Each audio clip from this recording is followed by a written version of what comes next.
भाषा पे ठीक है विवाद खड़े करने वाले व्यक्ति का नाम शायद राज ठाकरे था। पहली बार महाराष्ट्र में बिहारी और उत्तर प्रदेश के लोगों को भगाया गया। तुम अपनी भाषा का सम्मान करो, अपनी भाषा बोलो, लेकिन अपनी भाषा किसी पे थोपो मत। हिंदी भी तुम पे थोपी नहीं जा रही। भाई लीडरशिप भी यहाँ हिंदी पट्टी से चलती है, तो इसलिए हिंदी भाषा को प्रायोरिटी दी जाती है। उनके तो नेता गुजरात से भी आते हैं, महाराष्ट्र से भी आते हैं, कर्नाटक से भी आते हैं। तेलुगु में नहीं, मराठी मद्रासी सब में बात की जाए, मगर तेलुगु में तेलुगु वाला बात करेगा ना, तो हमारे दरवाजे खुले हैं। वो कन्नड़ बोले, तेलुगु बोले, हम उससे ये नहीं कहेंगे कि you should have to speak Hindi. नमस्कार, आप देख रहे हैं ऑब्जर्वेशन ऑफ वर्ल्ड। देश के तमाम मुद्दों को लेकर आइए जनता से बातचीत करेंगे। जो देश में एक तरफ भाषा को लेकर विवाद बना हुआ है, कह रहे हैं कर्नाटक में कि कन्नड़ में बात होगी, महाराष्ट्र में मराठी में बात होगी। आइए जनता से जुड़ते और बातचीत करते हैं, जनता के क्या विचार है। जो महाराष्ट्र में और कन्नड़ भाषा को लेकर लगातार विवाद चल रहा है, किस तरह देख रहे हैं आप? भैया, इस देश में भाषा को लेकर विवाद चलना ही नहीं चाहिए, क्योंकि हमने अल्लामा इकबाल की एक लाइन पढ़ी है, ठीक है, कि भाई हिंदी है हम वतन है हिंदुस्तान हमारा, सीधी सी बात। अब आप कर्नाटक के हो, कन्नड़ बोलते हो, तेलुगु बोलते हो, मलयालम बोलते हो, मराठी बोलते हो, गुजराती बोलते हो, ये देखो कि आप भारतीय हो कि नहीं हो। और अगर आप भारतीय हो तो कनेडियन हो, यानी कन्नड़ बोलते हो, मराठी हो, गुजराती हो, भाई हो, है ना। अब कहीं बजाय भाषा किसी पे थोपनी नहीं चाहिए, ये बहुत ही गलत है। बस एक ख्याल अगर हमारे मन में हो कि हम इंडियन फर्स्ट हैं, तो ये भाषा का विवाद खत्म हो जाएगा। लेकिन सोचना पड़ेगा कि इस भाषा का विवाद को खड़ा किसने किया, ये जहर बोया किसने। ये जहर भारत में अगर कहीं से पहली बार बोया गया था, भाषा पे ठीक है विवाद खड़े करने वाले व्यक्ति का नाम शायद राज ठाकरे था। हाँ, मैं बताता हूँ। पहली बार महाराष्ट्र में बिहारी और उत्तर प्रदेश के लोगों को भगाया गया। किसकी नेतृत्व में? शिवसेना थी उस टाइम पर, ठीक है। उसके बाद और राज ठाकरे ने उस पर अहम रोल निभाया था, है ना। तो ये विवाद वहाँ से चालू होता है। मैं कह रहा हूँ अगर एक सिंगल आदमी भी भाषा को लेके विवाद खड़ा कर रहा है, तो उस पर कार्रवाई होनी चाहिए। हिंदी भाई वहाँ थोपनी नहीं चाहिए, और उनकी भाषा यहाँ हिंदी भाषी लोगों पर नहीं थोपनी चाहिए। मैं देखता हूँ वहाँ के लोग देखते हैं हिंदी मिटाते हैं, ठीक है। भाई बोर्ड पे हिंदी लिखी है, तुम पे थोपी नहीं जा रही।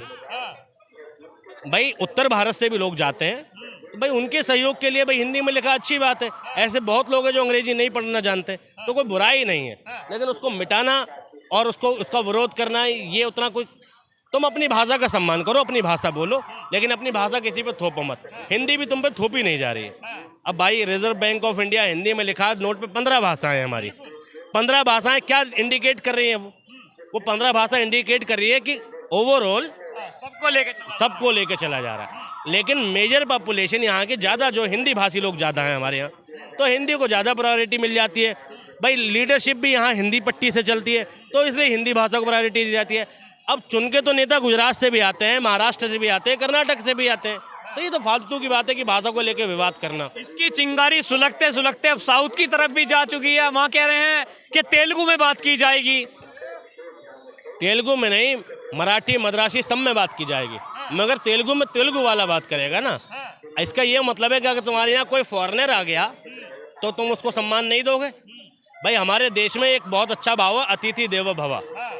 और जब तुम कहते हो ना कि भाषा का सम्मान होना चाहिए, कि तेलुगु ही बोलनी है, सम्मान के चक्कर में जो तुम थोपने की बात करते हो, तो तुम अतिथि देवो भव को कह देते हो अतिथि देखो और भगा, ठीक है। अतिथि को देखकर भगा दो, ये कौन सा रिवाज है?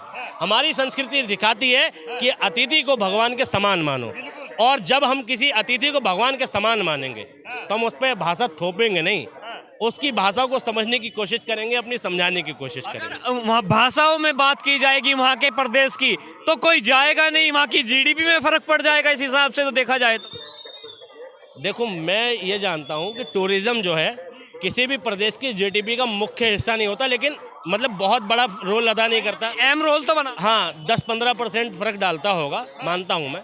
लेकिन जीडीपी बहुत सारी चीज़ों से चलती है। लेकिन गलत तो गलत है ना, रोल निभाए ना निभाए। भाई हम एक दूसरे का सम्मान करते हैं। साउथ को कोई व्यक्ति यहाँ आता है तो हमारे दरवाजे खुले हैं। वो कन्नड़ बोले, तेलुगु बोले, हम उससे ये नहीं कहेंगे कि you have to speak Hindi, ठीक है। तो हिंदी बोलेगा तब मिलेगी नहीं ना, वो इशारों में भी बोलेगा तो यहाँ कुछ ना कुछ मिल जाएगा उसको। तो भाई हम तो सम्मान करना चाहते हैं। अगर महाराष्ट्र की बात की जाए, महाराष्ट्र में फिल्म इंडस्ट्री है, क्या नाम है, एशिया की सबसे बड़ी इंडस्ट्री है। अगर वहाँ पे ऐसा ही कह दिया जाए केवल मराठी में बात की जाएगी, तो फिर हिंदी एक्टर क्यों काम करेंगे, जो जिन्हें उत्तर प्रदेश से भी एक्टर हैं, दिल्ली से भी एक्टर हैं और देश के तमाम कोने से एक्टर हैं। वही तो मैं कह रहा हूँ, अतिथि देवो भवा और अतिथि को देख के भगा, दोनों में फर्क होता है। तो भाषा का सम्मान अपनी जगह है और भाषा थोपना वो अपनी जगह है। क्या इसमें केंद्र सरकार को अब बड़ा एक्शन लेना चाहिए?